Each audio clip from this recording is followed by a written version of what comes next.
Soeben ist das Brandenburger Tor für Fußgänger geöffnet worden. Quando se põe abaixo um pedaço da história, não se tem ideia de como tudo começou.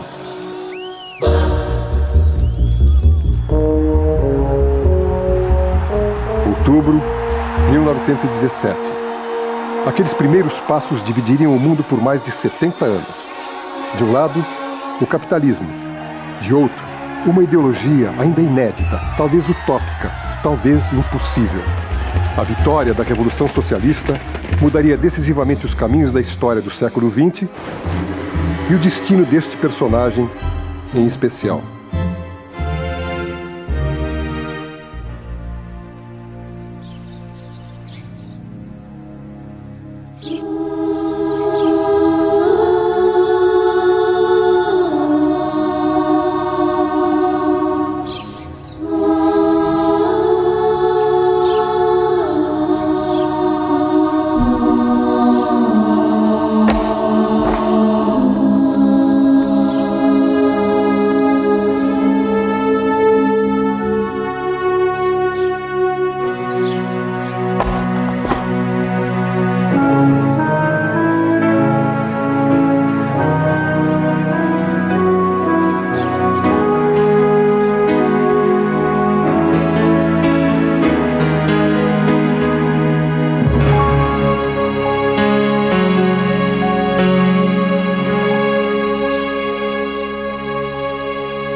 Eu sou nascido em Porto Alegre, mas com 6 anos de idade já estava aqui no Rio de Janeiro.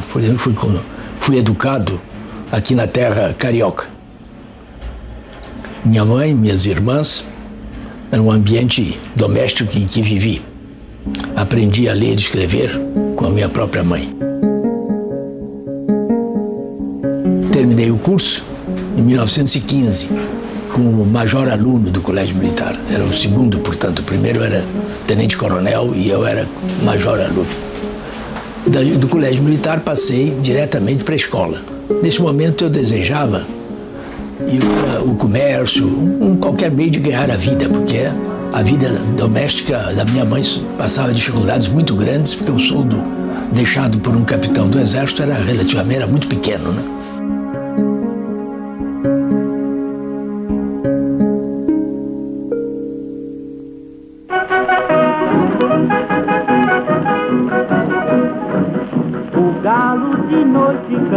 Toda a gente quis ver o que aconteceu. Nervoso o galinho respondeu: pá, pá, pá, pá, pá, pá, pá, a galinha morreu. Pá, pá, pá, pá, pá, pá, pá, pá, pá, pá, pá, pá, o galo tem saudade da galinha caridão. Pá, pá, pá, pá, pá, pá. O Brasil entra nos anos 20, ainda sob o impacto de suas primeiras greves gerais. Nas praias de Niterói, operários, intelectuais e líderes anarquistas fundam em março de 22 o Partido Comunista do Brasil. Arthur Bernardes é eleito presidente da República. As altas patentes do Exército dão suporte ao novo governo, mas inconformados, os tenentes lutam por reformas na Constituição. A crise marcha pelas ruas em ritmo acelerado. A insatisfação fermenta nos quartéis. Mas tudo está ligado à agonia da chamada República Oligárquica, onde a representação política era inteiramente falseada. Tudo isso culminou no episódio de 1922, manifestação de descontentamento violenta, ardorosa e heróica, evidentemente.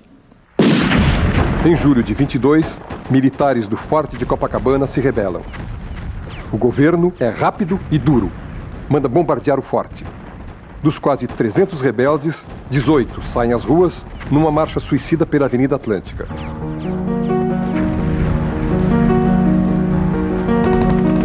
Apesar da derrota, floresce a semente do movimento tenentista. Um dos oficiais revoltosos não participou do levante de Copacabana. Luiz Carlos Prestes estava preso a uma cama com tifo.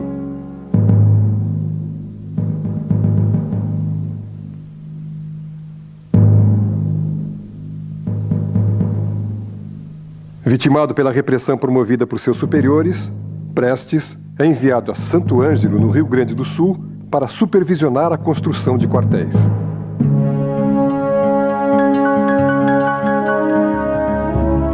Prestes era um homem de um prestígio militar extraordinário, por ter sido um aluno brilhante da escola militar, admiradíssimo por todos os seus contemporâneos. E capitão jovem, Prestes foi capitão com 20 e poucos anos, me parece que aos 23 anos, capitão de engenharia, oficial brilhante, com uma carreira brilhante. O comandante não desconfiava absolutamente de mim, porque eu era disciplinador terrível, era um Caxias, né? Dentro da unidade e disciplinado, de maneira que ele tinha inteira confiança em mim. Eu disse, aqui na companhia ninguém conspira. Eu somente terei ligações aí com os conspiradores e vou informando a vocês qual é o andamento do acontecimento, né? Pouco a pouco informarei, né? A conspiração tenentista não mais se resume às areias de Copacabana. 2 anos mais tarde, em 5 de julho de 1924, São Paulo se transforma na mais nova trincheira de luta contra o presidente Arthur Bernardes. Sob a liderança do comandante Miguel Costa, os revoltosos tomam a cidade, mas são rapidamente cercados pelos legalistas. São Paulo é castigada por fortes bombardeios.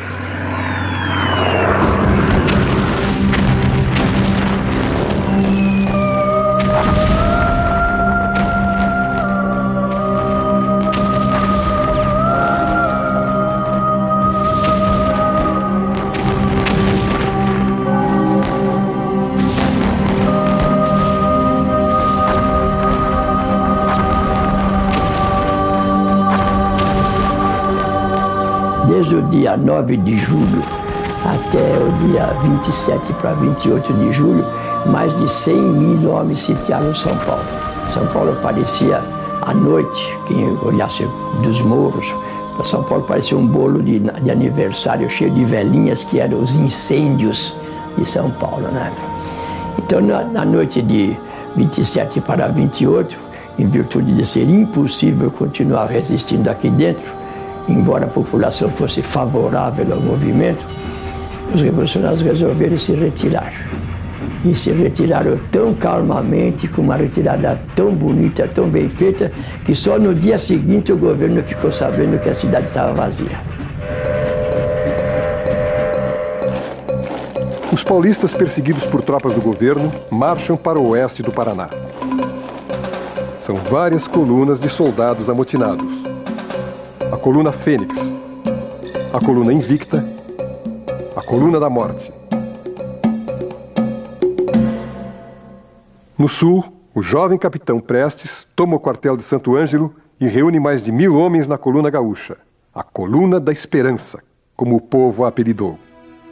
Seu destino nunca mais seria o mesmo.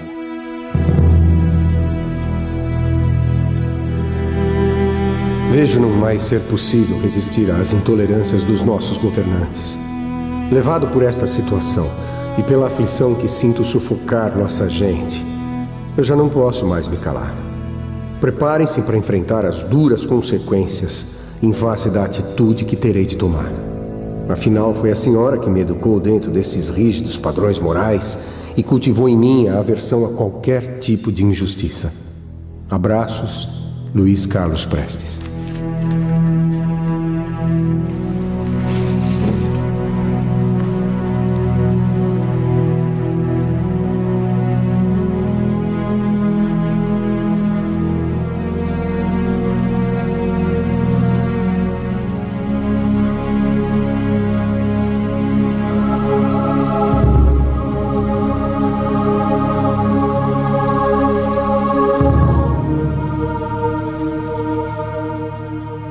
Depois de sucessivas derrotas em São Paulo, Miguel Costa estaciona suas tropas em Foz do Iguaçu.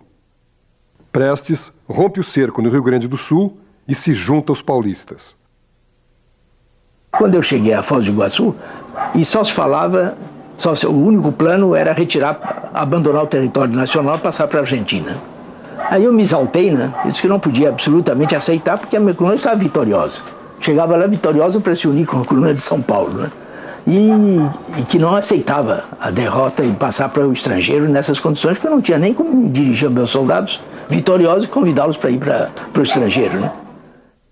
Então o velho percebeu que, né, não era conveniente deixar gaúchos e paulistas separados. E fez como nós fazemos com o baralho, embaralhou todos, né? E constituiu uma nova organização da coluna, que ficou da seguinte forma organizada. Ele continuava como comandante em chefe, depois vinha um Estado-Maior. O Luiz Carlos Prestes era o chefe do Estado-Maior, o Juarez estava o subchefe, e 4 destacamentos comandados respectivamente por João Alberto, Siqueira Campos, Djalma Dutra e Cordeiro de Faria. Marchando, engrossaremos a coluna. A guerra no Brasil, qualquer que seja o terreno, é a guerra do movimento. Para nós, revolucionários, o movimento é a vitória.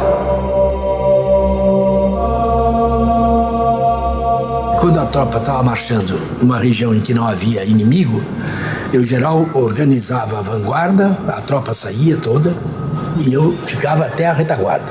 Deixava a retaguarda organizada para cobrir a cobertura da coluna, e depois, como eu tinha um passo muito largo, né, eu ia passando por toda a coluna, e eu falava com cada soldado, aí que eu conhecia todos eles pelo nome, pelo apelido, etc. E isso me dava, e eu era uma espécie de juiz de paz, né?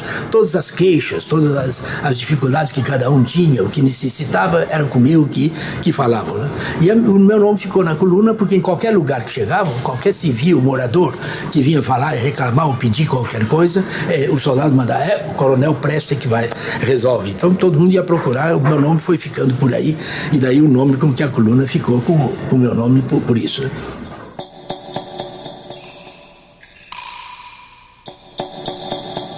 Eram mais ou menos umas 20 ou mais de 20 mulheres que acompanharam a coluna.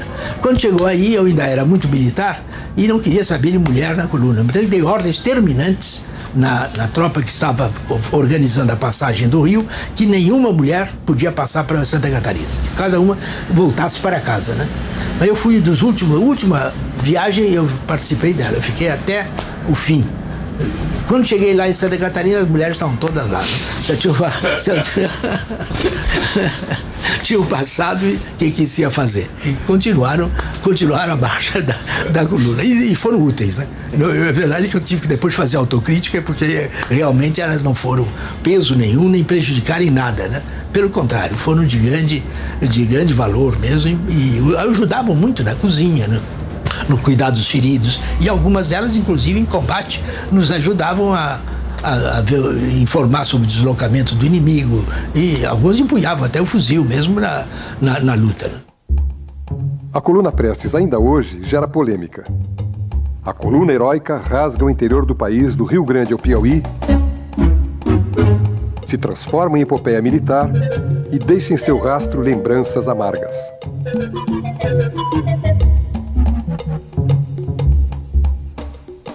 A coluna, por estratégia de sobrevivência, ela percorreu os lugares mais perdidos e mais inóspitos do Brasil, para ficar longe das estradas onde as tropas legalistas poderiam chegar, né? Então, de repente, aparecia aquele monte de homens, então eles me diziam assim, pareceu aquele povo esquisito, de fala revezada, que não sei o que estava fazendo aqui, que fazia uma bagaceira danada, comia a criação, prendia os donos, eu não sei o que eles vieram fazer, só Deus que deve saber, né? Então, essa era a impressão. De repente, aparecia aquele monte de gente comendo, precisando comer num lugar onde a comida não era suficiente, precisando vestir, precisando de mulher, né? E então eles viram a coluna como a maioria viu a coluna como uma tropa de ocupação. Então o povo fugia para o mato. Nós entramos em povoados mais tarde completamente vazios. E isso era um mal, né? Porque quando a cidade estava completamente abandonada, não era possível uma vigilância, etc., para impedir o saque, impedir que entrassem nas casas comerciais, etc., estava tudo abandonado. De maneira que isso aí via. Mas quando tinha população, a população era respeitada, nos recebia bem, nos facilitava tudo, fornecia mesmo víveres, alimentos, etc. De maneira que as relações eram realmente muito boas. Teve um agricultor que a mulher dele foi estuprada, ele ingressou na coluna para achar quem tinha estuprado, matou, voltou e virou um matador, morreu na prisão de Campo Grande, né? Quer dizer, a coluna acabou mudando o destino, a trajetória, a vida dessas pessoas. Existia uma brigada de disciplina dentro da coluna. Um homem que estuprasse uma mulher e ocorreram violências, ele era fuzilado. Compreende? Um homem que cometesse um roubo, que cometesse violência, e de fato um comandante que está comandando uma coluna de 1.500 homens, ele não pode ser responsável por pelo comportamento de todos. Existia uma disciplina dentro da coluna, não é verdade? Tanto que, por exemplo, quando requisitava-se alimentos, tinha as requisições que eram assinadas por Luiz Carlos Prestes, que quando a Revolução fosse vitoriosa, né, eles seria devolvido, né, o equivalente em dinheiro, o que eles entregaram para a causa da Revolução. 1927. A grande marcha de mais de 25 mil quilômetros chega ao fim. Batalhas com mercenários e tropas do governo. Soldados dizimados pela fome e por doenças infecciosas. A coluna nunca foi vencida. De seus quase 2.000 homens, restaram apenas 600 para contar o final da história. Em 2 anos, a coluna Prestes é testemunha da enorme miséria que se esconde nos esquecidos sertões do país e sua façanha traduz o sentimento de mudança que o Brasil clamava. Essa realidade me impressionou muito, porque nós estávamos lutando exclusivamente, o nosso objetivo, a nossa meta era contra o Bernardes, substituir o Bernardes. Mas diante desse quadro, chegamos à conclusão que nós estamos diante de um problema social muito sério. E nós éramos ignorantes. Por que um país tão grande, né, o povo visse nesse estado de miséria? Né? Foi isso que nos alertou para compreender que estávamos errados.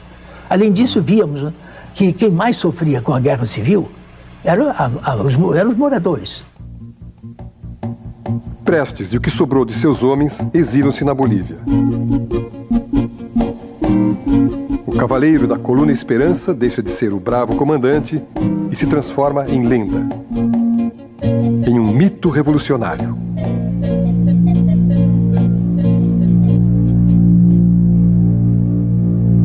Querida mãe, só mesmo a consciência do cumprimento de um dever poderia fazer com que resistisse eu ao desejo ardente que tive e tenho de tudo abandonar e ir aí, abraçá-la e beijá-la.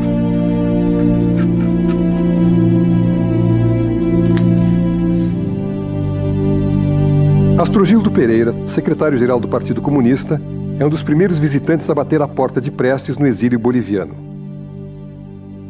O jornalista traz alguns presentes em sua bagagem: artigos de Lenin e o Manifesto Comunista. Este é o primeiro contato do Cavaleiro da Esperança com o marxismo. A cuíca tá roncando. No Brasil, Washington Luiz chega ao poder com o apoio das velhas alianças.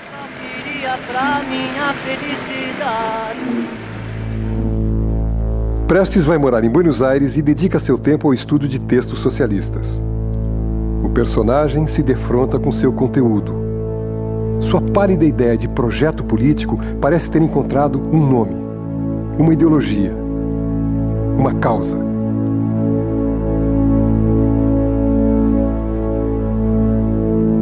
E cada vez mais me convencia de que a única explicação racional que atendia à minha razão para o problema brasileiro, da miséria que havia assistido no interior do Brasil, e cuja causa eu investigava e procurava saber qual era, só encontrava realmente era no marxismo.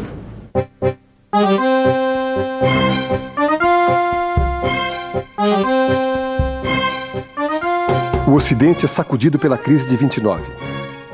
A velha república agoniza nas mãos de Washington Luiz. Inconformado com o rumo da sucessão presidencial, Getúlio Vargas, governador do Rio Grande do Sul, oferece a Prestes o comando da Revolução de 30. Então, quem poderia fazer a revolução? Os revolucionários. Quem eram os revolucionários? É aqueles que fizeram a coluna. Quem são os chefes? Os chefes são Fulano, Ciclano e Beltrano. Vamos conversar com eles. E os chefes viram uma oportunidade também de participar do movimento que era a continuação do que eles já vinham fazendo desde 22 e até antes. Bom, mas precisa de um chefe geral. Então convidaram o Prestes para ser o chefe do movimento de 30. E ele, como bom hábil político, não disse não. Foi conversando.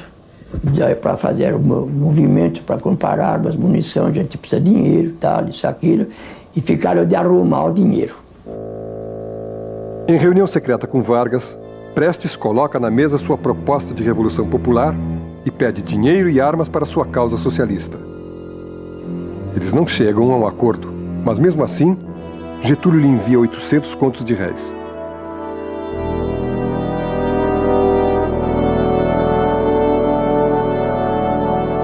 Isso que me colocou diante de um dilema muito sério, né, para a dignidade de um pequeno burguês. Né? Porque devolver o dinheiro, mas eu sabia que o dinheiro não era dele, era do Estado. Né?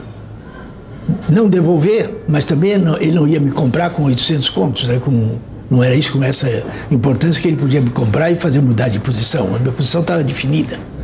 Mas aí que eu fiquei com o dinheiro e mantive a mesma posição. Né? E eu disse, esse dinheiro vai servir para a Revolução. E entreguei realmente para o secretariado latino-americano já da Internacional Comunista. Né? A Revolução Brasileira não pode ser feita com Getúlio Vargas. Lutemos pela divisão das terras aos que nela trabalham, pela nacionalização das empresas estrangeiras, pela anulação das dívidas externas. A verdadeira luta pela independência nacional só poderá ser levada a efeito pela insurreição de todos os brasileiros. A violenta repercussão do Manifesto de Maio traz duas consequências imediatas. Getúlio e os tenentes se afastam de Prestes por achar seu projeto perigosamente radical. De outro lado, o PCB, comandado por Otávio Brandão, o acusa de ser pequeno burguês demais para defender ideias assim tão proletárias. – 3 de novembro. Os gaúchos amarram seus cavalos no obelisco da Avenida Rio Branco, em pleno Rio de Janeiro. É a vitória da Revolução de 30. Getúlio Vargas, ao lado dos mais famosos tenentes da coluna Prestes, toma o Palácio do Catete.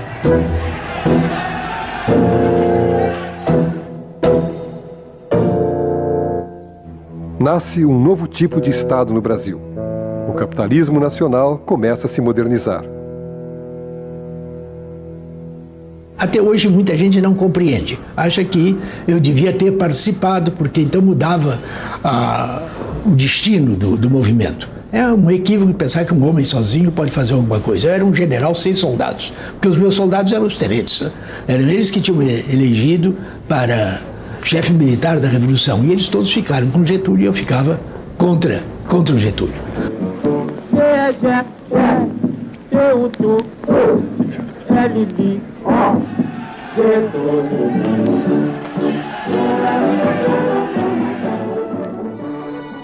Prestes, o rebelde inflexível, isolado no exílio, desembarca em Moscou em 1931.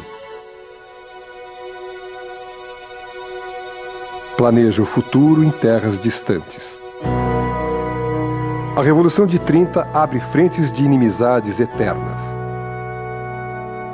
A oligarquia queria Washington Luiz, que não queria Getúlio, que queria os tenentes, que não queriam o marxismo, que queria Prestes, que não queria Getúlio, que queria o poder.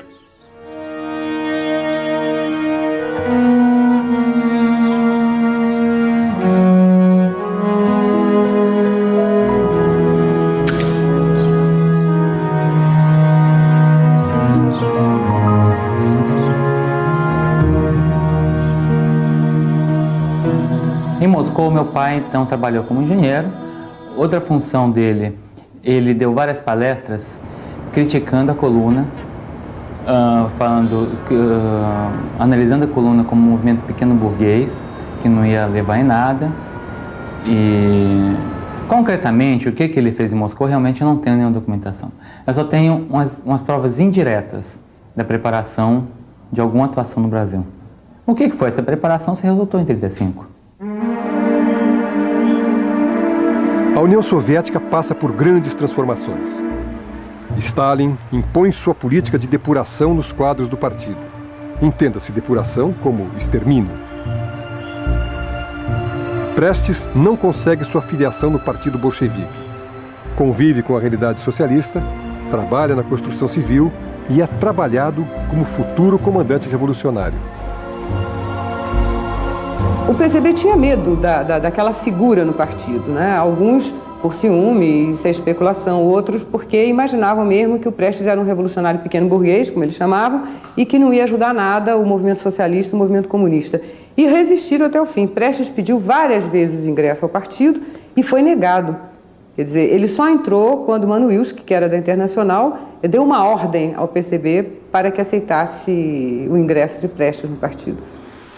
Aí eu, afinal, fui considerado membro do partido por ordem da Terceira Internacional, porque a Terceira Internacional, nessa época, realmente mandava nos partidos, deu ordem e eles publicaram no dia 1º de agosto de 1934, a Classe Operária, que era o órgão, o jornal do partido, publicou a minha adesão ao partido. Eu entrava como membro do partido. Foi só em 1º de agosto de 1934 que eu, desde então, eu só procurava a maneira de voltar ao Brasil. Como voltar ao Brasil? As sementes da insurreição de 1935 começam a germinar. Qual a verdadeira participação da Internacional Comunista no Levante? Esta dúvida sempre impregnou a história de Prestes. Bom, a Internacional Comunista sempre se preocupou em promover revoluções em todo lugar. Aliás, nunca nenhuma deu certo. Foram os maiores colecionadores de fracassos que se conhece na história dos movimentos políticos do século XX. Provavelmente a decisão do Brasil foi tomada ao redor de 1931, 32, quando Prestes chegou em Moscou. Quer dizer, às vezes as pessoas falam nisso parecendo que descobriram a pólvora.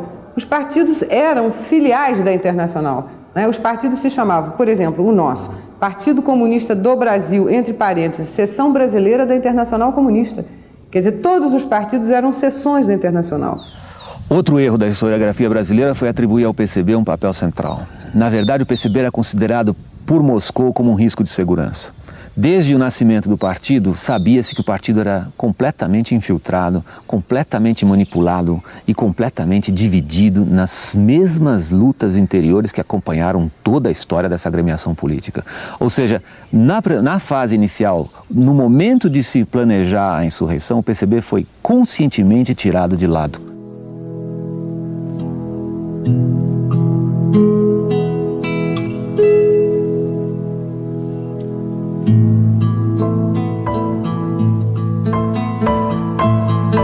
Ela era alta, uma mulher de 1,78 m, certamente parecia mais alta ainda ao lado do Prestes, que era um homem miudinho, baixinho, uma mulher de cabelos negros, de olhos azuis, e chamava atenção, sempre chamou atenção pela beleza, pelos traços físicos, além do caráter de ser uma mulher dura, uma mulher determinada, uma mulher enérgica.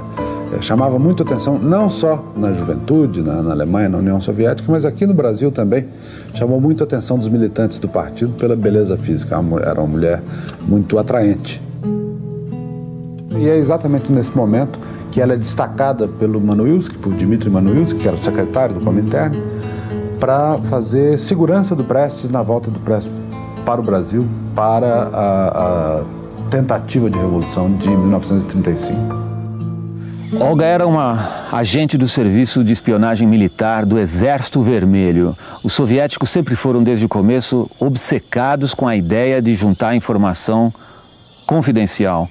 Eu acho que Olga foi mandada ao Brasil com duas funções. Uma de recolher informações de caráter geral que servissem aos interesses do Exército Vermelho. A outra, realmente, a Olga tinha uma função, não há provas documentais disso, mas o tipo de trabalho que foram efetuados por outros que estiveram nos mesmos departamentos dela mostram que uma das funções seria ter um olho sobre Prestes, sim. E a fachada que foi montada pelo Comintern é de que era um casal em lua de mel, um casal de portugueses em lua de mel, Antônio e Maria Vilar, e um casal de portugueses ricos. E gente rica se veste muito bem e viaja de primeira classe. Então, eles fazem um zigue-zague pela Europa para desviar dos agentes internacionais de polícia, de inteligência internacional, que estavam em busca dela e não dele. Ela era a pessoa procurada. E nessa viagem, no meio do caminho, na viagem de Brest para os Estados Unidos, eles dormindo na mesma cama. Champanhe, passaram antes em costureiros franceses, em alfaiates franceses, para fazer um enxoval de gente rica. Ou seja, todo o clima inspirava, e ela uma mulher bonita, ele um homem também atraente, um homem interessante, um homem com história muito forte. Aconteceu o inevitável, aquilo que era uma ficção criada pelo Comintern, quando o navio atraca em Nova York, já era realidade, eles já eram de fato marido e mulher.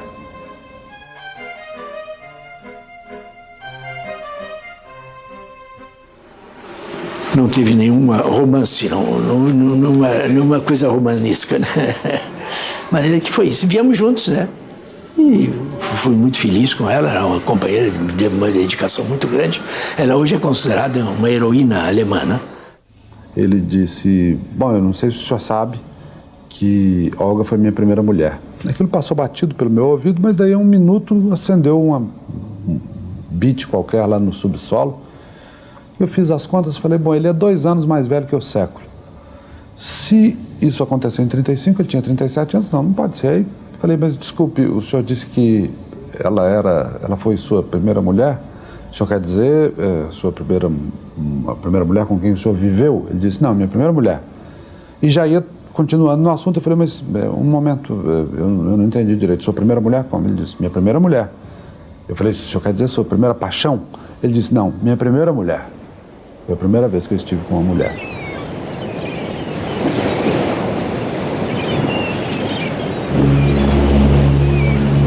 O governo brasileiro não sabia nem como é que eu tinha entrado no Brasil, né? Porque fiz a viagem clandestina pelo Pacífico, e depois do Pacífico vim a Buenos Aires, Montevidéu, e daí num avião da Latecoer, comprei uma viagem para Santos, mas antes de chegar a Santos, no primeiro pouso que o avião fez em território brasileiro, desembarquei com a Olga e aí eu não tinha nem vigilância no porto, porque não esperavam o passageiro, né?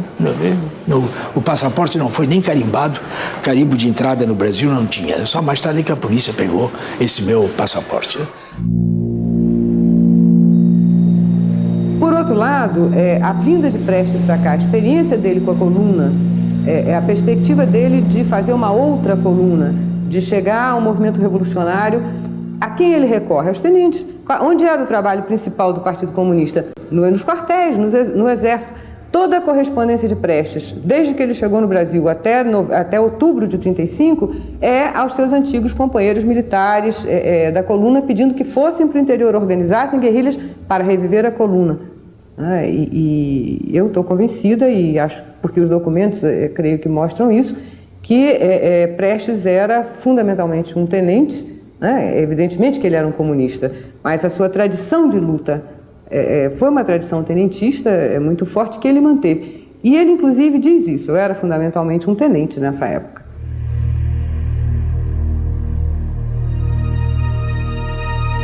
Uma grande polêmica se estabeleceu com a recente abertura dos arquivos de Moscou. Prestes realmente contava com o apoio estratégico de experientes agentes internacionais na preparação da insurreição comunista. Arthur Evert, ou Harry Berger, alemão, era o chefe da organização ao lado de Prestes. Ione de Graaf, ou Franz Gruber, também alemão, era o especialista em bombas e explosivos. Rodolfo Ghioldi, argentino, era o líder latino-americano da Internacional. Bruno, ou Amileto Locatelli, italiano, era o agente designado para detonar o movimento revolucionário em São Paulo. Jules Paul Vallée, na verdade, Pavel Stutchevsky, o espião soviético que enganou a todos, a peça-chave de Moscou no Brasil. Prestes sabia muito bem, pela experiência que ele tinha de Moscou, que este homem, Stutchevsky, não só controlava o dinheiro, ele era o homem da polícia política. Em todos os movimentos patrocinados pela Internacional Comunista, o homem da polícia política acabava sendo o mais importante. Prestes recebia um salário de Moscou, não só ele, todos os participantes dessa operação recebiam um salário. Os participantes brasileiros, ou seja, aqueles ligados ao Partido Comunista, eram muito mal pagos, inclusive. Havia ali um sistema de duas classes. Quem vinha de fora era privilegiado e recebia salários bastante bons. O que, aliás, é legítimo, já que eles estavam fazendo um trabalho, por que não deviam ser pagos? Primeiro, quando eu só comecei a trabalhar, eu tinha um certo medo de que a figura do meu pai vai ser de uma forma prejudicada, que eu vou encontrar alguma coisa que prejudique sua figura.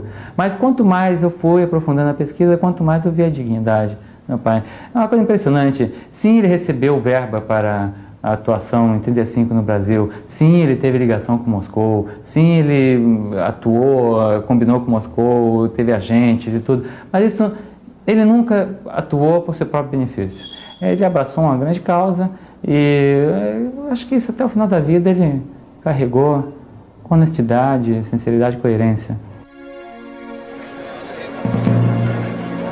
A lua de mel com os ideais da Revolução de 30 dura pouco. Alguns tenentes se desiludem com Getúlio e arreiam do poder. Em 34, a oposição e os comunistas lutam pela redemocratização do país. Um grande movimento cívico nasce com uma sigla histórica, ANL, Aliança Nacional Libertadora. O rastilho de pólvora circunda a capital federal.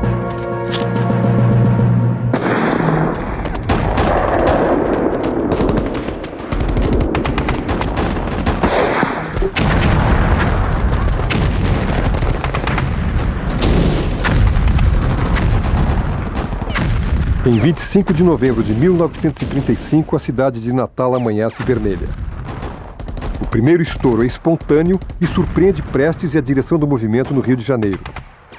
Horas depois, em Olinda e Recife, os comunistas se rebelam e dominam as duas cidades.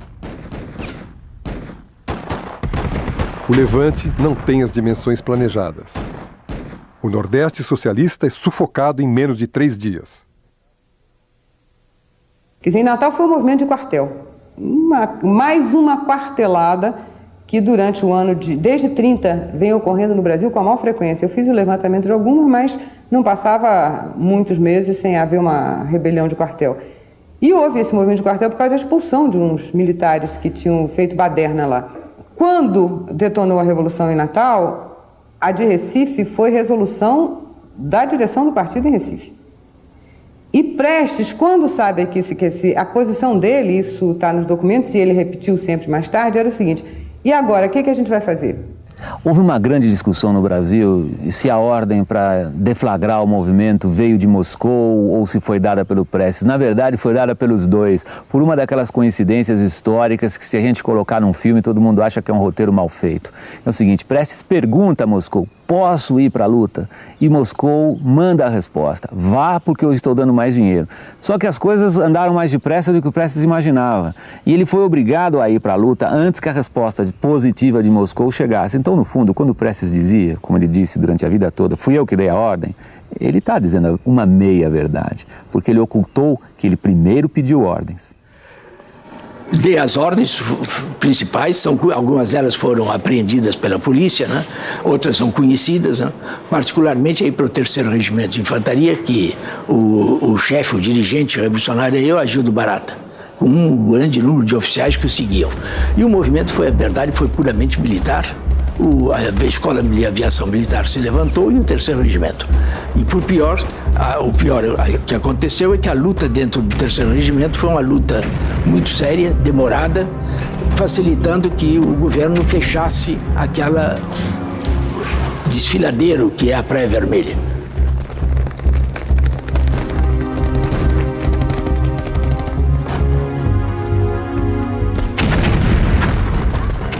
Falta apoio popular.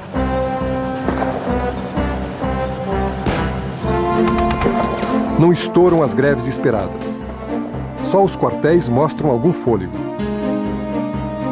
Depois de milhares de balas e poucas baixas, os destacamentos se rendem.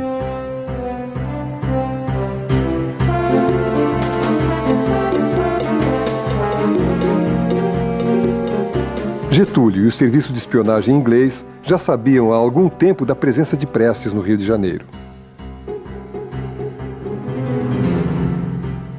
Fracassa a Revolução Comunista no Brasil.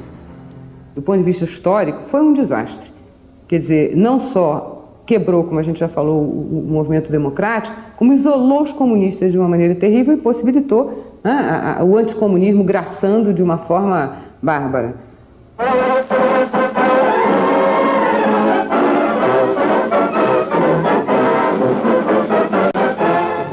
O governo e o povo brasileiro homenageiam a memória dos que tombaram em defesa das instituições nacionais em 27 de novembro de 1935.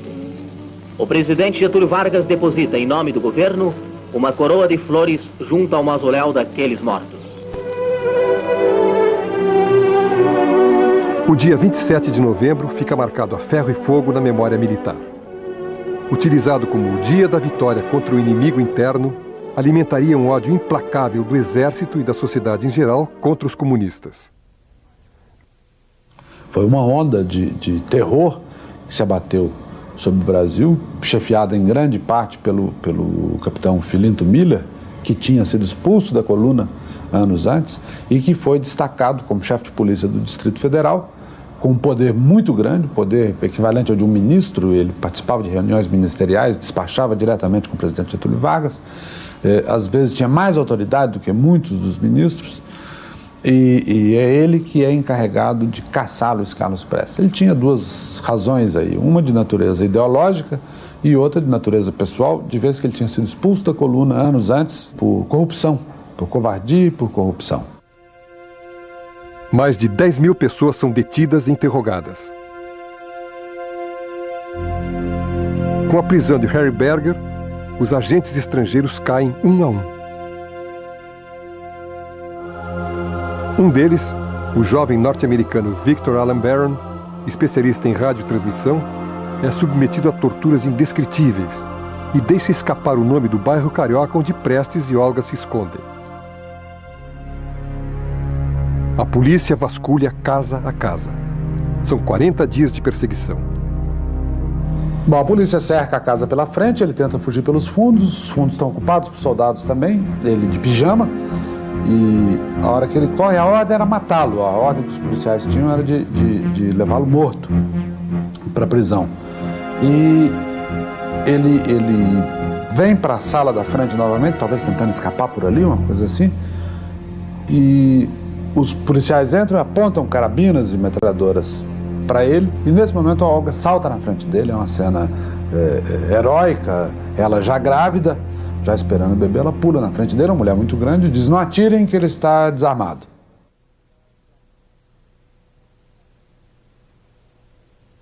Fomos arrancados de casa, eu de pijama mesmo, de chinelos, descemos a rua Honório, enlameada, porque havia chovido muito em todo esse período, esses 40 dias foram de muita chuva no Rio, até que me colocaram no automóvel com a Olga e fomos levados para a Polícia Central.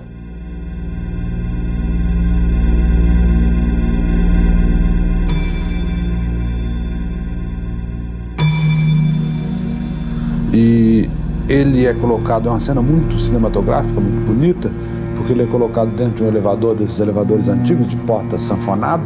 Ela está do lado de fora, a porta do elevador fecha e é a última vez que eles se veem na vida.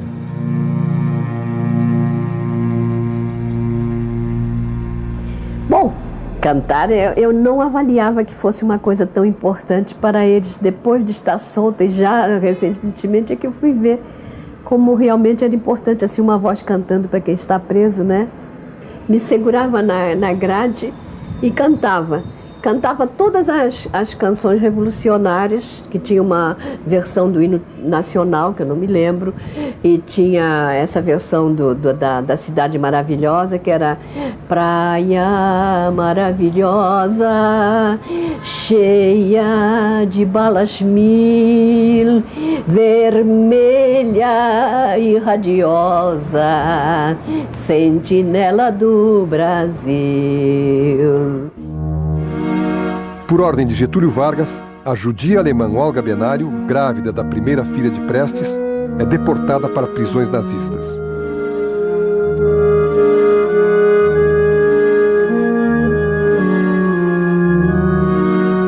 Anita nasce no final de 36 e, ainda bebê, é resgatada das celas alemãs por sua avó paterna para ser educada sob a lembrança da mãe e a glória do pai.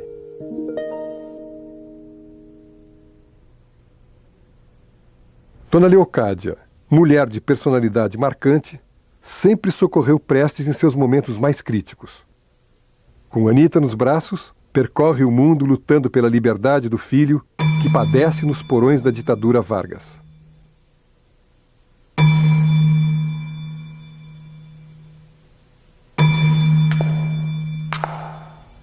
O romance de Prestes e Olga se transformara numa dramática relação de poucos momentos felizes.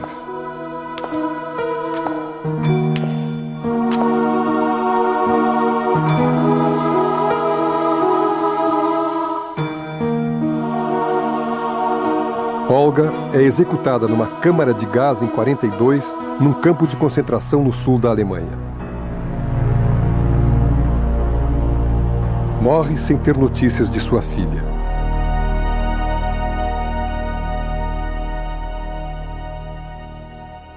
Quando a mulher de Berger foi presa, Olga já estava presa. Por engano, o guardinha lá, que aliás era muito simpatizante, nos ajudava muito, né? Simpatizante humanamente, né? Não politicamente. E, então, ele, por engano, levou-a lá para a nossa sala, a mulher de Berger, sabe? Então, nós pudemos ouvir o depoimento dela sobre os sofrimentos terríveis que eles tinham tido, ela e o marido, na polícia especial, que eram aqueles bandidos terríveis, né? Inclusive, ela mostrou os seios marcados todos de queimaduras de cigarro, né? Queimavam, torciam os bicos do seio com aquele negócio, esse alicate, né? Enfim, tudo isso ela contou ali rapidamente. Tinha chegado ali, logo uma hora depois, ou menos, sei lá, vieram buscá-la, que não era para ela ficar conosco, ela ficou isolada.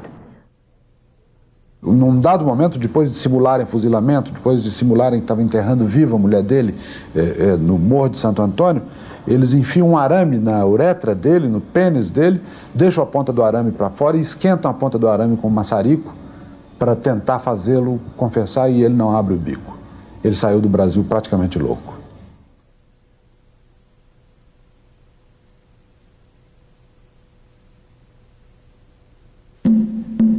Miranda, secretário-geral do PCB, carregou nas costas a culpa do precipitado levante comunista.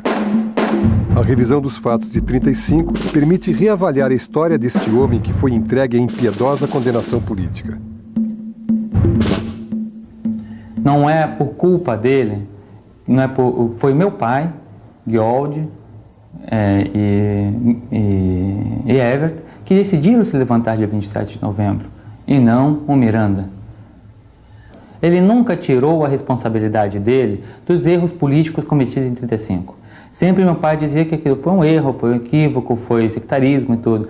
Mas o que ele nunca poderia dizer é de que teve um apoio maciço da União Soviética.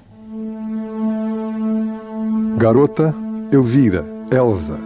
Seja qual for o codinome da mulher de Miranda, ela acabou envolvida na paranoia da derrota e vítima da intolerância da direção do partido. A mulher do Miranda, a Elza, era uma moça ingênua. Ela foi condenada exatamente por causa disso. Ela circulou durante alguns dias entre a delegacia onde estava preso o marido e alguns dos militantes, e isso imediatamente a colocou como suspeita de ser informante da polícia, o que se revelou mais tarde errado, ela não era. Direção do partido, portanto, supondo que o Miranda fosse informante da polícia, acaba se vingando na mulher dele, que na verdade era uma garota, daí o apelido garota. Era uma menina de 16 anos, 17 anos, uma menina mal formada, uma menina, essa sim, semi-analfabeta, e que é morta de uma maneira brutal. Ela é esganada por três altos militantes do partido, o cadáver é quebrado ao meio, os ossos são partidos pela cabeça dentro de um saco, um saco de aninhagem, para poder ser sepultada no quintal da casa de um dos dirigentes do partido.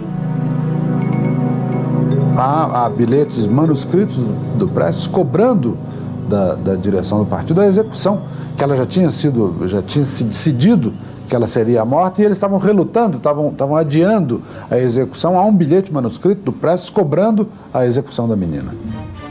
O assassinato de Elza é a ferida mais profunda da história do Partido Comunista do Brasil.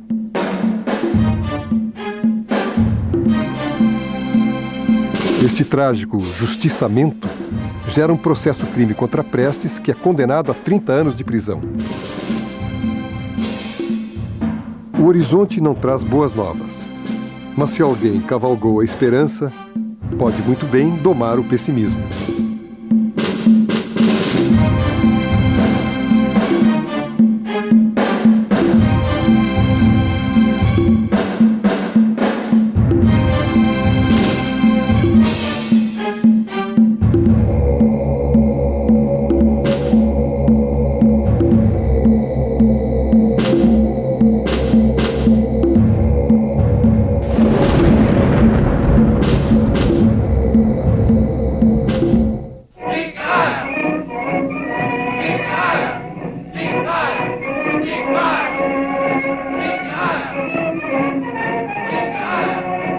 A onda nazi-fascista desembarca em nossas praias. Os camisas verdes arregaçam as mangas, liderados por Plínio Salgado, uma espécie de Führer tupiniquim, e se unem a Getúlio Vargas na destruição de um inimigo comum, o já esfacelado Partido Comunista do Brasil. Em 1938, os integralistas sentem-se traídos pela decretação do Estado Novo e apelam para uma solução de força. Tentam tomar o poder e invadem o Palácio do Catete. Poucas horas depois, 1.500 camisas verdes são presos e Plínio é mandado para o exílio em Portugal.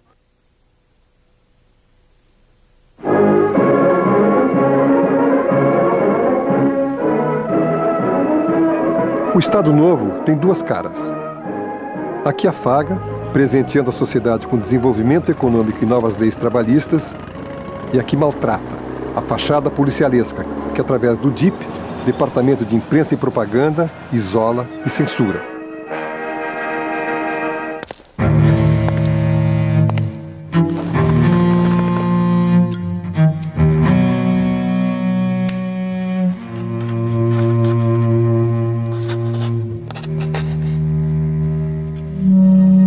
Prestes amarga incomunicável seus anos de prisão e desconhece a morte de sua mãe, Dona Leocádia.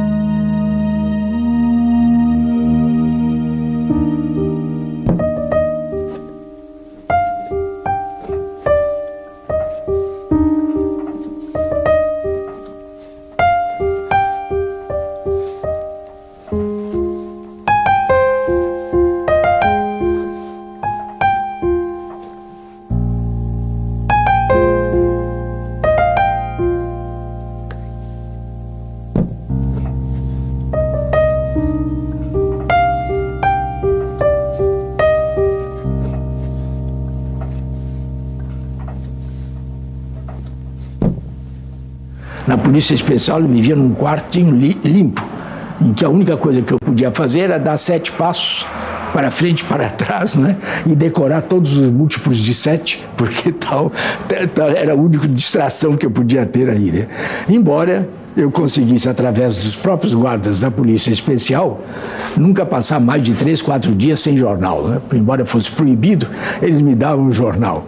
E eu não sei como não fiquei cego, né? Porque eu cortava o jornal em coluna dupla, enrolava, e como os dias eram dias de frio, eu deitava na cama e com o cobertor, por baixo do cobertor, eu ia desenrolando e lia tudo, né?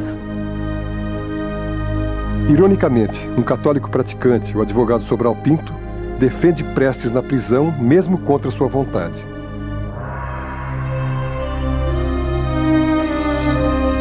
No almoço de 19 de abril de 45, Prestes come peixe ensopado, feijão e arroz.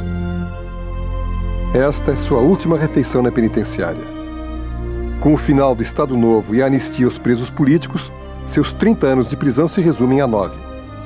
Agora, com 47 anos, Prestes, já nomeado secretário-geral do Partido Comunista do Brasil, finalmente vai dormir em casa.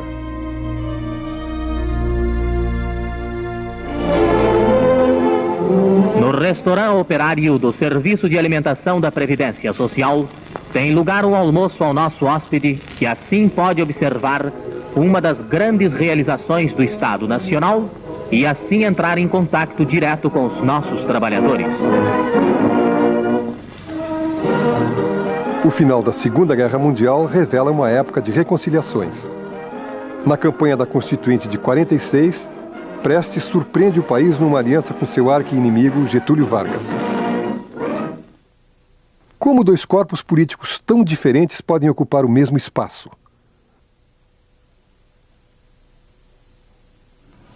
Um dos gestos mais polêmicos praticamente da vida do Prestes é o apoio que ele dá a Getúlio Vargas em 1945, pouco tempo depois de ter sido executada, de Olga ter sido executada num campo de concentração, numa câmara de gás, na Alemanha.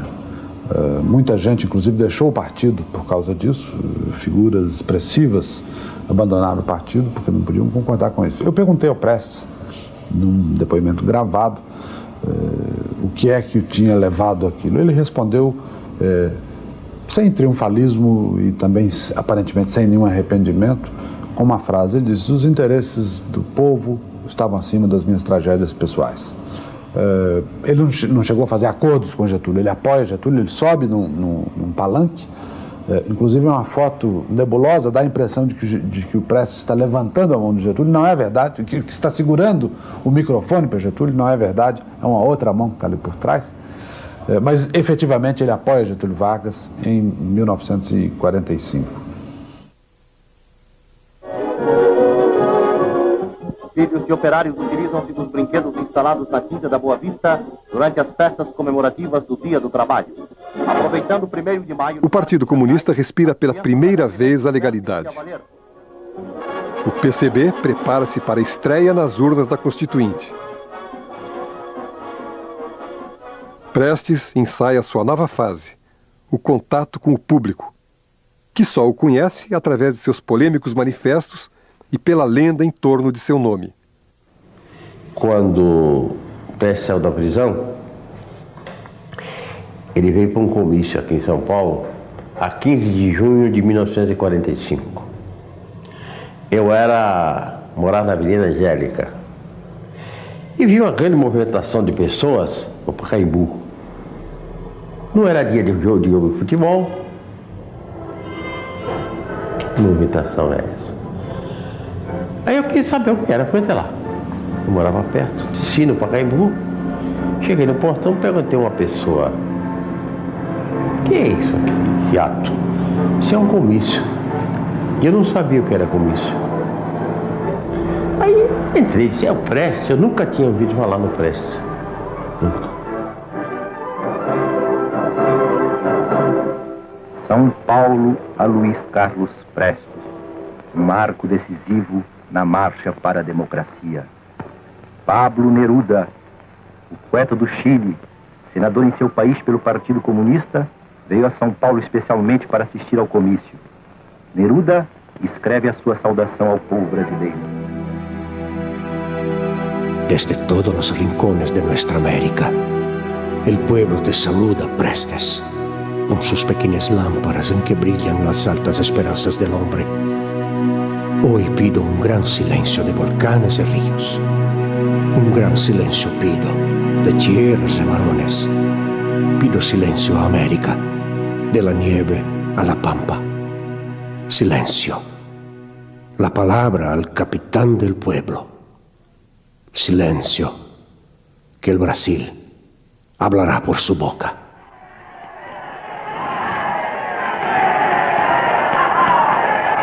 O futuro que nos cabe construir com os materiais de que dispomos, com as forças que efetivamente possuímos e na base da realidade econômica, social e política de nossa terra e do mundo. Salve, povo de São Paulo! Viva o Brasil, livre, unido, democrata e progressista. – 1946. Depois de longos anos de ditadura, o Brasil vive eleições livres. Prestes é o senador mais votado do país e a bancada comunista reúne 15 nomes, entre eles o escritor baiano Jorge Amado. O PCB inclui na nova Constituição a lei de greve e a Declaração dos Direitos Civis. O partido cresce a olhos vistos.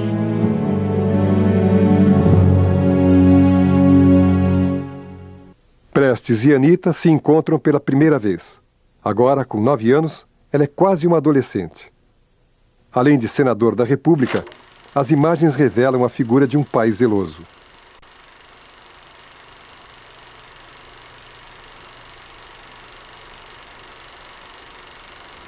A legalidade dura um minúsculo ano. Em maio de 47, o registro do PCB é cassado por uma armadilha jurídica e os comunistas mergulham em profunda clandestinidade. O Tribunal Superior Eleitoral, por 3-2, no dia 7 de maio de 47, colocou o Partido Comunista fora da lei por esse argumento. Sendo o Partido Comunista do Brasil, era seção de um partido internacional. E esse partido internacional tinha a sede em Moscou. E em Moscou só há um partido, de maneira que nós éramos contra o pluripartidarismo, por mais que disséssemos que eram a favor, esteja no nosso programa, o pluripartidarismo. Foi um ato arbitrário, sofístico, né? Vergonhoso para o Tribunal Superior Eleitoral. Somente 2 juízes votaram contra. De repente, vem a Guerra Fria, o partido é colocado outra vez na ilegalidade, os comunistas caçados, perseguidos. Então a tendência é uma guinada de 180 graus. Aí vai-se agora para mais restrita clandestinidade, preparação outra vez de uma guerra civil, não é? É a total falta de contato com a realidade. O sucessor de Vargas, general Gaspar Dutra, comparece ao baile das bruxas e é implacável na nova temporada de cercos comunistas. 55 dirigentes são eliminados. A Guerra Fria faz voo rasante sobre o Brasil.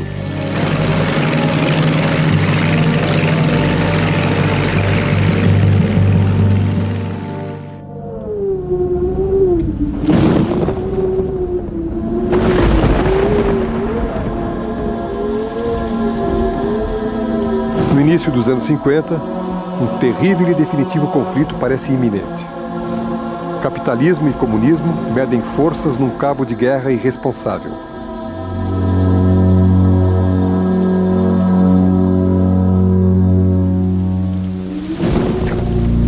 A direção do PCB, na ânsia de preservar seu secretário-geral, transforma Prestes em clandestino dentro de seu próprio partido.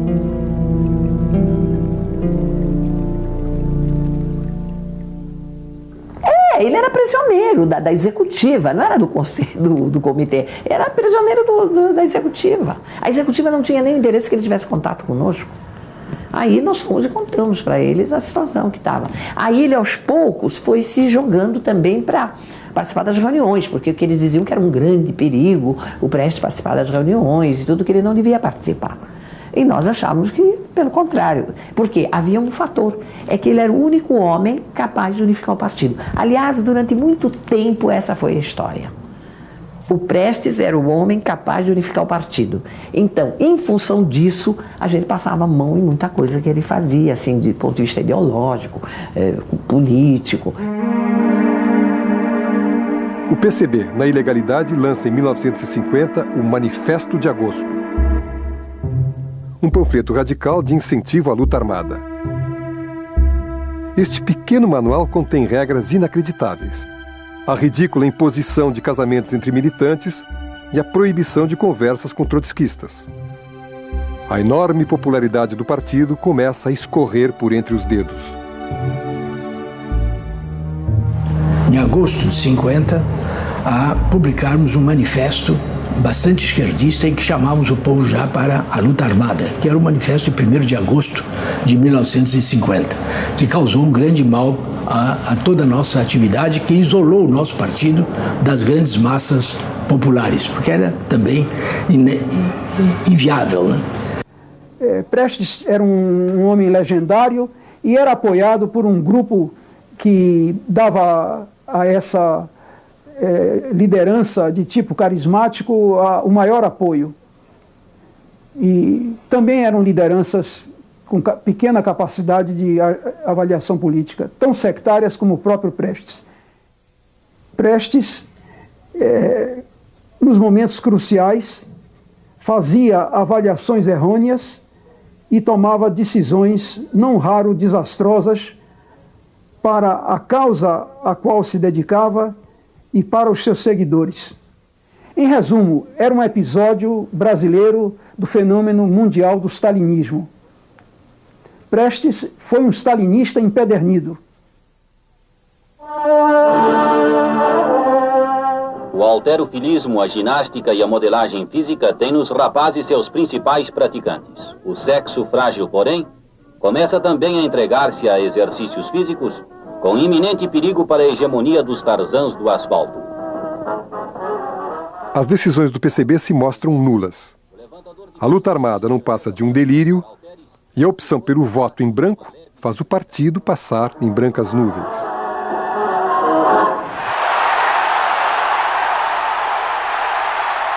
– 1950. Getúlio Vargas investe seu segundo mandato presidencial na industrialização do país. O petróleo e o aço são nossos. Apesar da enorme popularidade, Getúlio sofre todo tipo de pressão, de Carlos Lacerda aos comunistas. Colocado entre a renúncia e a morte, Getúlio não vacila.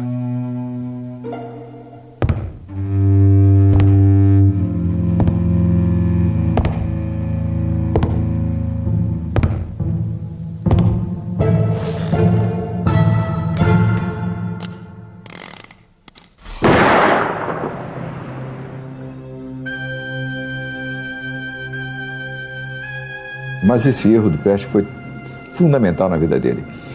Na véspera do suicídio de Getúlio, ou seja, 23 de agosto, o jornal do partido ataca o Prestes, ataca o Getúlio. Não percebe que o Getúlio está sendo, digamos assim, imprensado contra a parede. Ele não percebe, ninguém do partido, pelo menos quando manda no partido, teve consciência do que estava se passando. Ficou preso com aqueles detalhezinhos, fizeram o jogo da burguesia mais estúpida que o Brasil já teve, que foi a burguesia lacerdista, entendeu? E pressionando Getúlio, levando o Getúlio às cordas até o suicídio. Acordaram quando? Acordaram quando o povo começou a incendiar caminhonetes da Tribuna da Imprensa, do Lacerda, e da Voz Operária Aí eles acordaram, eles viram que não era bem aquilo.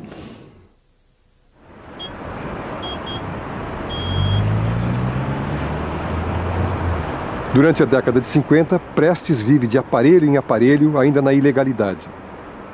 O destino não lhe dá outra chance de escolha. A causa e a vida pessoal moram lado a lado. Ele agora tem uma nova companheira. Eu conheci o Prestes num aparelho clandestino. Fui designada para tomar conta de uma casa, sem saber quem era que vinha chegar para morar conosco. Isso foi em São Paulo, nos anos 50, no bairro de Jabaquara.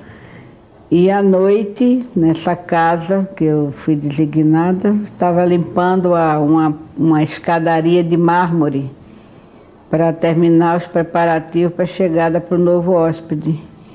E ainda não tinha terminado quando ouvi a campainha tocar e encostei o balde assim junto à escada e fui abrir a porta.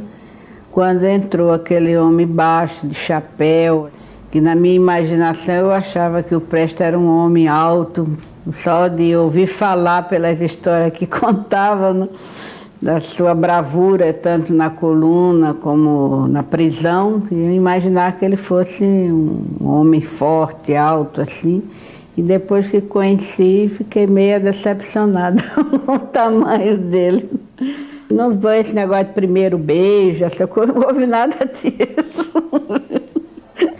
E eu fazia dentro de casa mesmo, tomava conta dele. Ele aumentava o rádio, eu ia lá, baixava.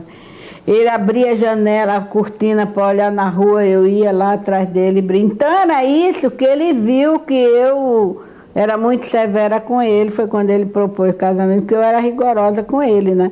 E aí eu caí das nuvens, né? Eu casar com um dirigente do partido, quem sou eu? O velho gostava muito de Madre Silva, Jasmim Estrela, rosa vermelha e rosa amarela. Então, geralmente, as casas que tinham terreno, ele trabalhava fazendo um gramado. E no meio desse gramado fazia uma cova e a gente plantava sempre uma roseira vermelha, aquela príncipe negro, e a rosa amarela, rosa chá, se não me engano. Que quando começava a florescer, ele ficava lá admirando as rosas. Gostava muito das rosas.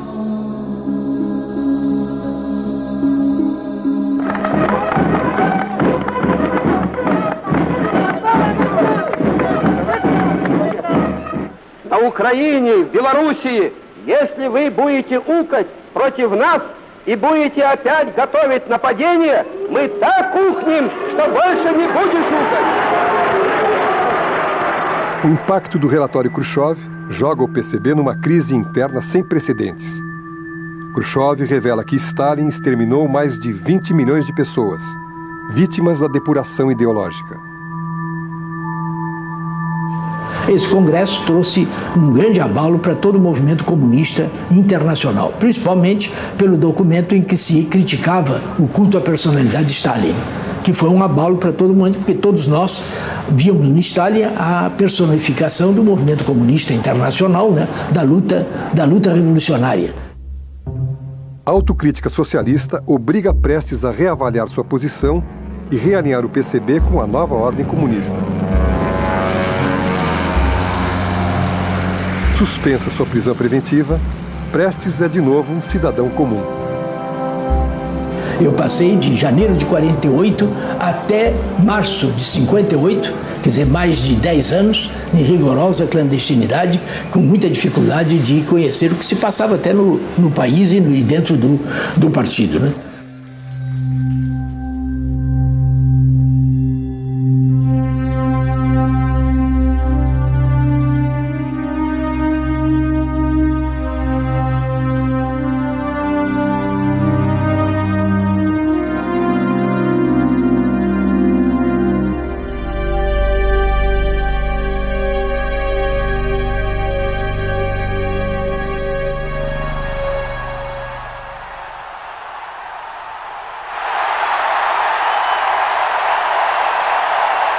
Em 1955, o Brasil renasce de espírito desarmado.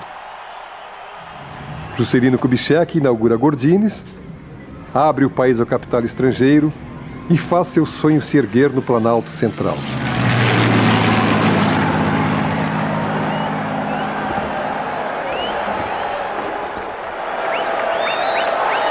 Não chegou a aliança no sentido estrito. A aliança foi uma aliança tácita, ou seja, o governo, embora tivesse todo o instrumental para poder sacanear a vida do Partido Comunista, ele se comprometeu a não prejudicar.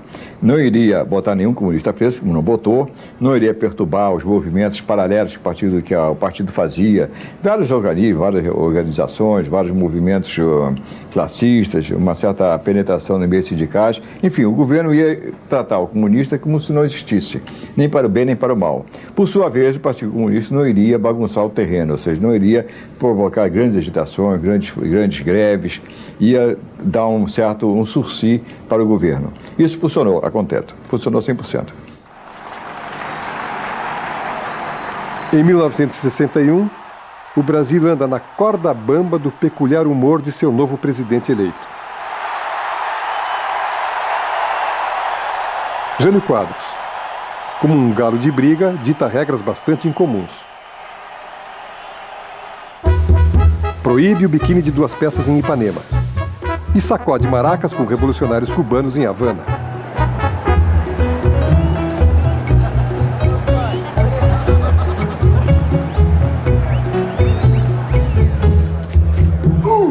O conservador Jânio transforma 4 anos de poder em poucos meses de desilusão.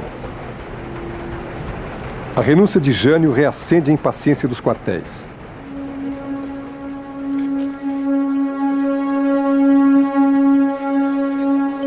Para esta nova crise institucional é servida uma solução caseira. Meio parlamentarismo, meio presidencialismo. João Goulart e Tancredo Neves dividem a mesma cadeira. Hoje é o grande dia da democracia. É o grande dia da liberdade. é o grande dia da independência. Aqui estamos para levar aos lares de São Paulo... 1962. O parlamentarismo tem vida curta e não resiste à crise. Um plebiscito confirma Jango na presidência da República e aguça o desejo nacional por mudanças e conquistas sociais. Ao presidente constitucional, eleito por você, por nós, que representamos o povo, o senhor João Goulart. Dentro de mais alguns instantes, os telespectadores verão... Por que não se desencadeou logo um processo transformador naquela hora? Eu chego à conclusão que nós éramos uns inexperientes. Éramos, no fundo, muito jovens. Nos faltava um conhecimento mais a fundo das coisas, das pessoas, né, das realidades. Porque eu acho que a história nos deu aquele momento de bandeja e passou.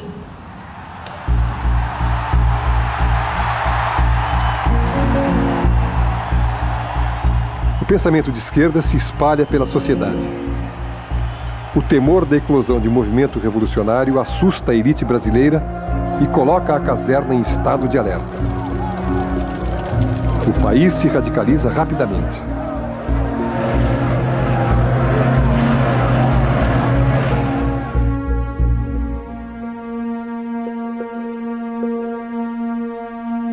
Já nesse interim, a burguesia brasileira, né, com medo da classe operária, que vinha obtendo grandes vitórias, e grandes aumentos salariais, a inflação crescia, a situação econômica também já entrara em estancamento e em retrocesso, aproveitaram toda essa situação para, com o dinheiro do imperialismo, preparar o golpe militar de 1964.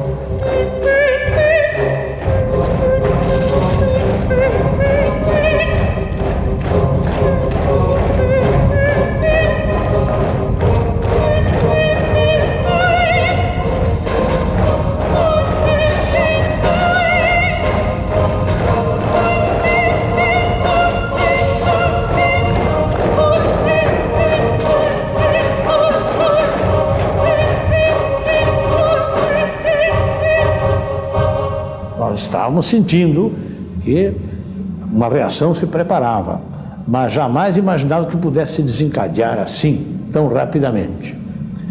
Tanto isso é verdade, que não houve resistência ao golpe, praticamente. Tudo caiu como um castelo de cartas. Porque eu penso que a direita, o golpismo, não tinha condições de tomar o governo, de dar aquele golpe. Foi a nossa inconsciência, foi o nosso despreparo, a nossa ingenuidade foi o que permitiu a eles darem o golpe. Chegaram, empurraram a porta, ninguém pediu nada, entraram. Dali um pouco tinha mais 2 portas, empurraram as outras 2 portas, não tinha ninguém também, entraram. E assim foi o que ocorreu. Eles não estavam preparados para dar o golpe, e se houvesse uma posição de alerta do governo e de todas as áreas democráticas e populares, eles não tinham jamais condições de dar aquele golpe. 64. Todos nós fomos derrotados em 64. O Partido Comunista, o Movimento Nacionalista e Democrático e também a classe operária. E a classe operária sofreu a pior derrota, que é a derrota sem luta. Recuou sem lutar.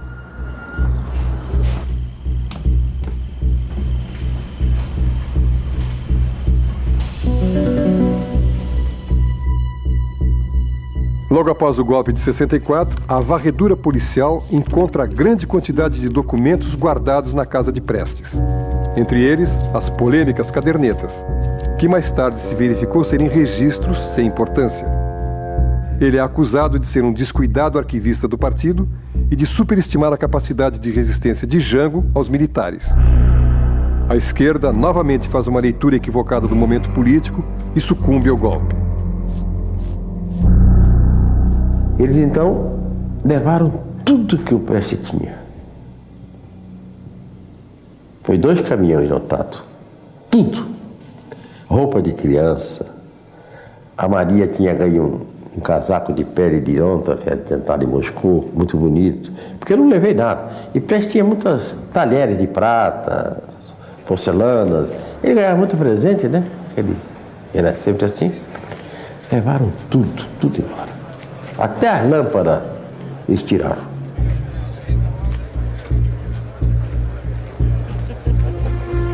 Submerge o comunista mais procurado do país. Prestes abre o álbum fotográfico da polícia. Regime fechado, militante fichado.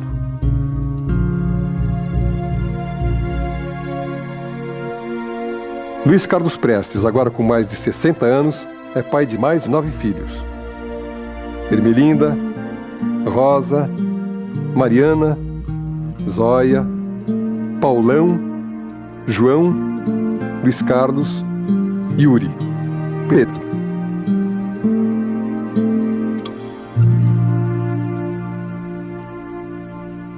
Na verdade, no momento que eu tive mais contato com o Prestes, foi quando, logo depois do golpe de 64, eu mantinha contatos clandestinos com ele, ficava em algumas casas aqui em São Paulo, eu visitava, às vezes sozinho, às vezes com algum irmão, e nessas visitas os contatos eram sempre de cobrança, quer dizer, não, podia ser de forma diferente. Sempre. E eu era o irmão, o filho que, na verdade, substituía, porque era o mais velho, entendi, em Vila Mariana. Então, na verdade, tinha uma cobrança, como é que os outros garotos estavam, como é que se comportavam. E, na verdade, eu fazia o papel do pai, enfim, do homem mais velho dentro de casa. E uma pessoa nos apanhava, aí mandava, não amarravam, não tampavam os olhos, mas mandavam fechar os olhos. E nós íamos com os olhos fechados até o local onde estava meu pai. E aí ficávamos um dia e meio com ele. Tinha um ponto, lá estava o motorista esperando, entrava no carro, às vezes vendava os olhos, às vezes não, aí levava para o sítio. Chegava lá geralmente à noite, aí ficava 1 ou 2 dias, depois ia embora. Geralmente a gente estava em São Paulo e vinha para o Rio.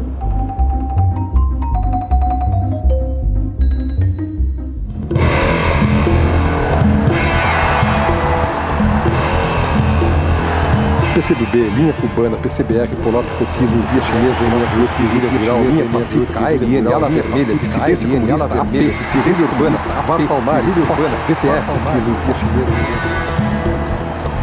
Os rachas do PCB abrem um leque de dezenas de siglas e intenções que optam pela luta armada. O partidão, convicto, defende a ideia de resistir ao regime militar através das vias pacíficas.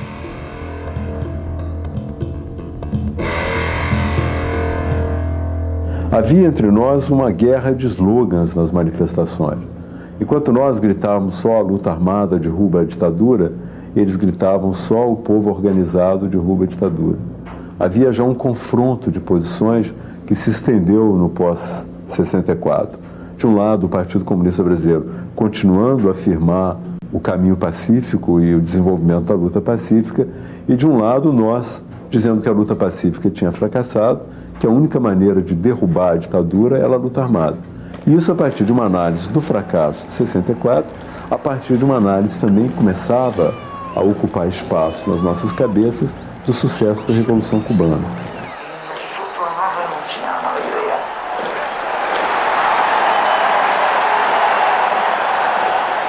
A direção do partido, no entanto, a maioria do Comitê Central, era contra isso, achava que não havia condições. Nós não somos contra a luta armada. A luta armada é uma forma de luta que a própria massa pode escolher em determinados momentos. Mas naquela época a luta armada era um erro. Era uma coisa equivocada. Uma coisa equivocada. Inclusive pelo seguinte, porque o senso comum indica que você não deve travar a luta no terreno em que o inimigo é mais forte. Não é verdade? Se eu não tenho arma e não tenho gente armada, nem treinada para armar, eu vou desafiar o exército, Forças Armadas, para lutar comigo? Isso é um contrassenso. Agora, onde o exército perdia de nós? Exatamente na luta pela liberdade democrática, porque ele representava e apoiava um governo antidemocrático. Em 13 de dezembro de 68, se deu um golpe dentro do golpe. Houve o AI-5. Se reajustou a economia, começaram também a vir mais os capitais, começou a haver um processo de crescimento econômico que permitiu cooptar de novo a classe média. Então aquela classe média que estava assustada com a ditadura militar, insatisfeita, depois, um pouco mais adiante, já era praticamente quase a mesma classe média que dizia Brasil, ame ou deixe, que já estava embalada no mito do milagre econômico brasileiro.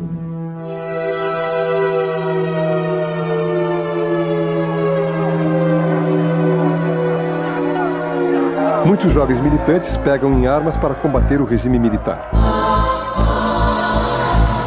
Assaltos a banco, sequestros, trocas de prisioneiros, repressão, tortura. É mais uma exibição do filme triste da repetitiva história brasileira.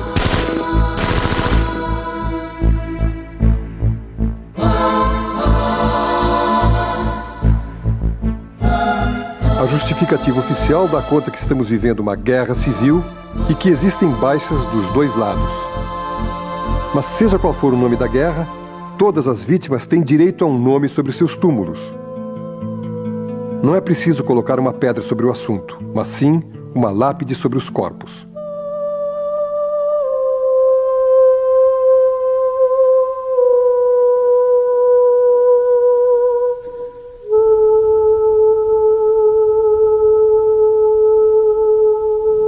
Nós fomos dizimados. As organizações chamadas revolucionárias perderam muitas pessoas, parte delas foi para a cadeia e parte foi para o exílio, sendo que essa parte para o exílio substancialmente salva naquele processo de sequestro. Sequestrava-se um embaixador, soltava-se um número de pessoas. Depois sequestrava-se outro, soltava-se um número um pouco mais. Dessa maneira nós conseguimos salvar, digamos, 120, 130 pessoas. Mas sucede é que, se eles que desafiaram o regime para a luta armada tiveram essa repressão, os outros que não desafiaram tiveram também, e foram assassinados, foram torturados, foram liquidados, sob a cobertura de que é uma guerra e eles são a mesma coisa. Eu me lembro, quando eu fui preso, o cara falava, isso é farsa, vocês fazem a mesma coisa, eles são os companheiros de vocês e vocês fingem que um discorda de outro, mas vocês estão na mesma, com o pretexto de poder nos torturar e nos liquidar. Essa que é a verdade, porque veja bem, o negócio é complexo, não é um general que decide, vou torturar e matar as pessoas, tem que ter no país clima que justifique aquilo.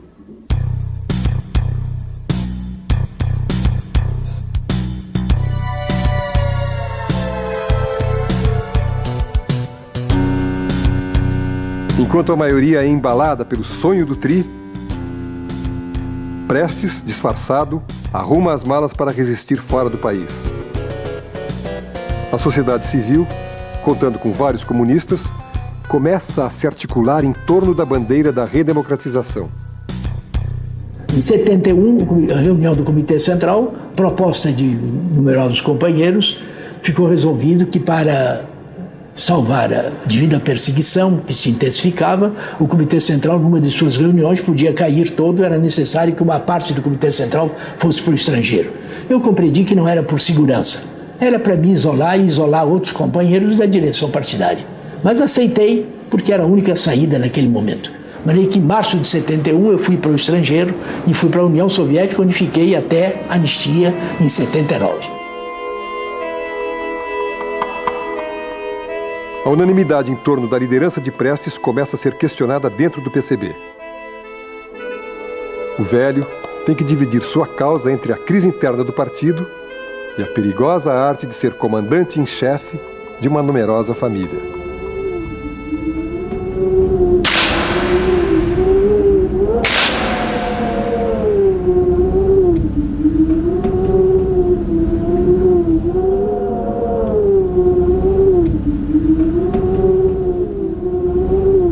As mãos enrugadas de Prestes no trato das rosas têm que suportar o frio de mais uma temporada de exílio na União Soviética. Luiz Carlos Prestes, codinome O Velho, inicia sua luta pela anistia.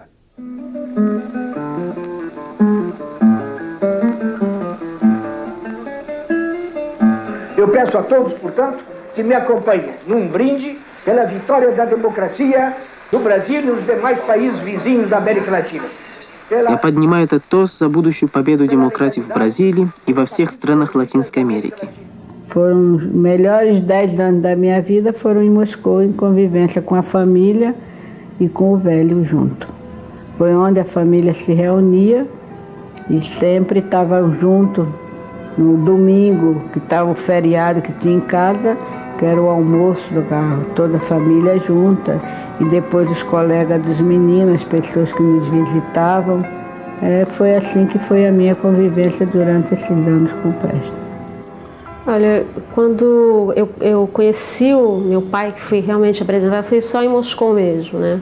Aqui no Brasil, quando a gente ia visitá-lo, eu chamava ele de tio, não chamava ele de pai, né? E lá em Moscou, quando ele de repente apareceu, aquele homem que ficava trancado no escritório, né, lendo o tempo todo, era uma relação um pouco fria, não era uma relação assim de pai, mesmo porque não tinha esse costume, né, de ter, sempre era a convivência mais com a minha mãe, né, e tudo que a gente tinha que resolver, tudo que a gente precisava era mais com a minha mãe. E o meu pai participava de uma forma mais passiva. Para mim foi uma coisa louca, entendeu? Eu falei assim, como eu tenho pai, e onde é que ele estava esse tempo todo? Aí foi que eu comecei a me interessar pela história, o que estava acontecendo, por que eu não conhecia. Eu fiquei muito frustrada ao mesmo tempo, saber que eu tinha e não pude curtir isso. A minha relação, primeiro, a relação de todos nós como filhos foi muito difícil.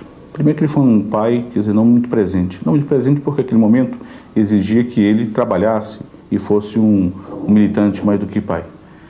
E por isso, nenhum dos nossos irmãos pode dizer que ele foi um pai exemplar. Foi um pai ausente. Olha, meu pai era uma pessoa que eu acho que na vida foi muito solitária. Muito solitária.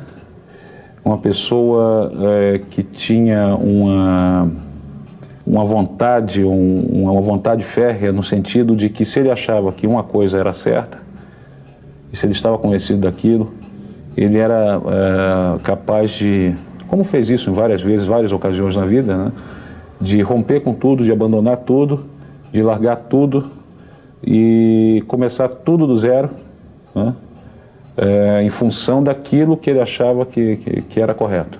Ele sempre ia descansar com uma mala cheia de livros, aquela mala pesada, insuportável, toda hora trabalhando, que era um regime de trabalho super disciplinado. Acordava todo dia às 5 horas da manhã, café 8 horas da manhã, 8h30, almoço 12h30, um copo de chá às 5 horas da tarde, um prato de sopa às 7 horas da noite, ia deitar 1 hora da manhã. E então, quando ele conseguia dormir entre esse intervalo, entre 1 hora da manhã até 5 horas da manhã, que são 4 horas por dia, então ele já achava super satisfeito que ele conseguia descansar um pouco, mas normalmente nem isso conseguia dormir. Журналы, новые книги. Их стопки в семье называют баррикадами.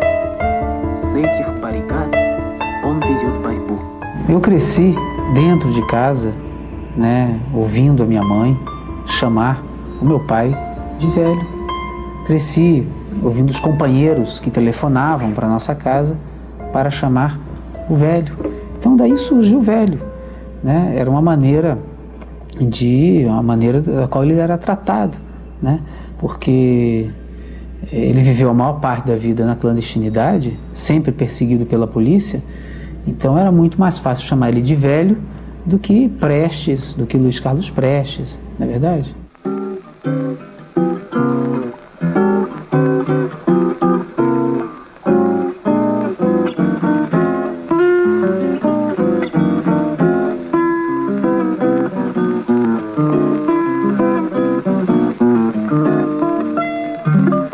Assim, olha só, ele nunca fez isso comigo e com os netos ele ficava brincando, ficava engatinhando pela casa com as crianças, sentava no colo, pegava os livros, lia, entendeu? E com a gente ele nunca fez isso, nunca teve a oportunidade de fazer. Lembro do episódio quando eu estava fazendo um filme sobre ele e ele me proibiu de filmá-lo. Eu filmei, continuei filmando, ele estava indo embora para o Brasil, isso era Isso era 1979, eu estava fazendo esse filme. Ele proibiu de filmar, eu filmei, ele despediu-se de todo mundo, mas eu pensei que ele não ia se despedir de mim, mas de repente ele veio, me abraçou e disse: eu quero te parabenizar porque você fez justamente aquilo que eu te proibi. E na vida, né, se nós achamos que nós temos que fazer alguma coisa, por mais que alguém proíba, nós temos que ter determinação para fazer aquilo que a gente acredita.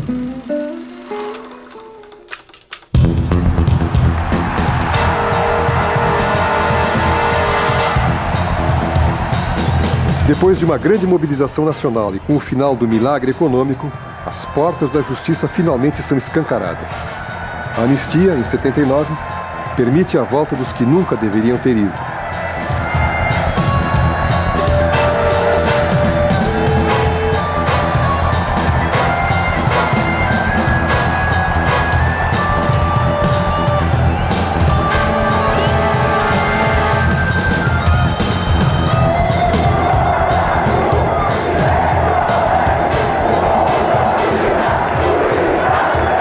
Pressionado pela opinião pública, o regime militar dá início a um lento processo de abertura que acaba culminando com eleições presidenciais 10 anos depois. Que documento é esse? Vamos abrir.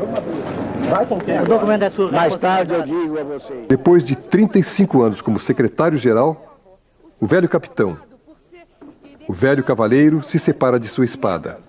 O que diz exatamente o documento? Nada tenho a dizer agora, depois eu direi. Deixa terminar. Em conflito aberto com a alta direção do partido, o velho resolve se desligar do PCB. O senhor assumiu a responsabilidade de realmente... Vamos ver depois eu direi.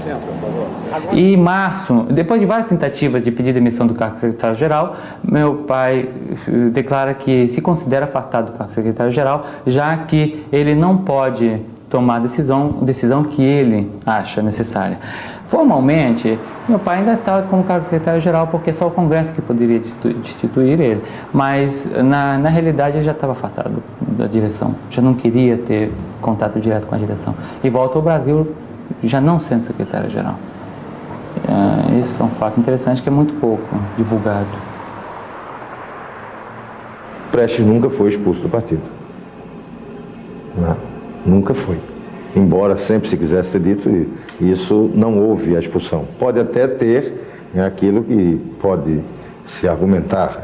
Ele se encontrava tão distanciado do partido, ele se encontrava tão confrontado, tão atritado, que aquilo dali provocava a sua saída. Mas não houve aquilo que comumente tinha nos partidos, nos nossos partidos e também no nosso PCB, a decisão da expulsão. Fui eu que rompi e não compareci mais às reuniões do Comitê Central. Posteriormente, já no Brasil, o Comitê Central reuniu-se em maio de 1980 e me destituiu da Secretaria-Geral do partido. A CUT da Grande São Paulo chama para falar no 1º de maio um companheiro que representa a tradição dessa luta, a tradição viva dessa luta, o companheiro Luiz Carlos Prestes.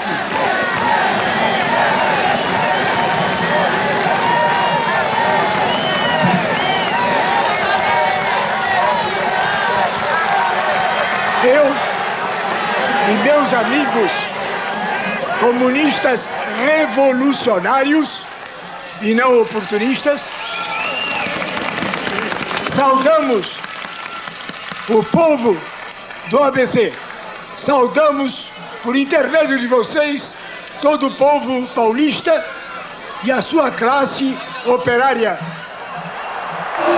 Vem agora à rua para eleger, para levar a presidência... Como um Quixote de sua própria lenda, o velho, agora com 92 anos, ainda desafia os moinhos da intolerância e sobe nos palanques de inúmeras campanhas cívicas.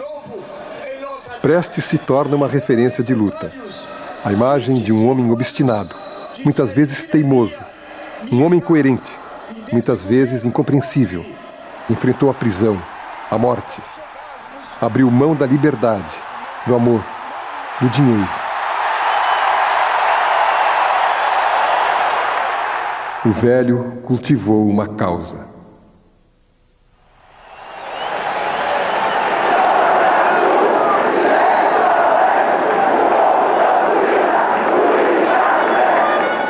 Para mim, o que pesou muito também foi que quando ele já estava no hospital e os médicos falaram que ele não ia passar do dia 5 de março.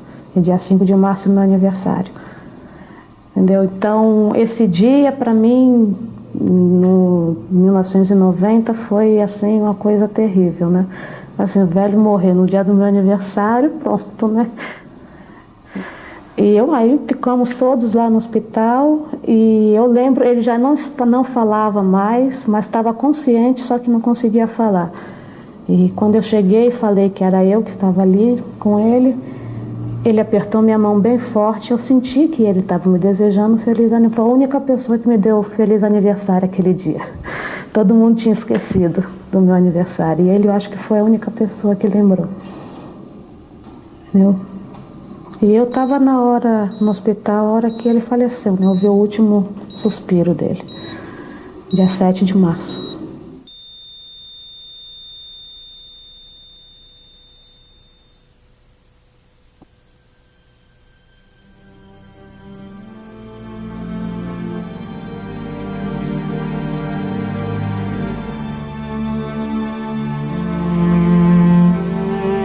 Luiz Carlos Prestes calejou suas mãos no preparo da terra. Viu com seus próprios olhos a planta crescer, frutificar. Surpreso, assistiu o céu se fechar em nuvens negras sobre sua cabeça e a tempestade carregar seu sonho para outro lugar. Não aqui, não agora. Talvez um dia, como qualquer outro dia.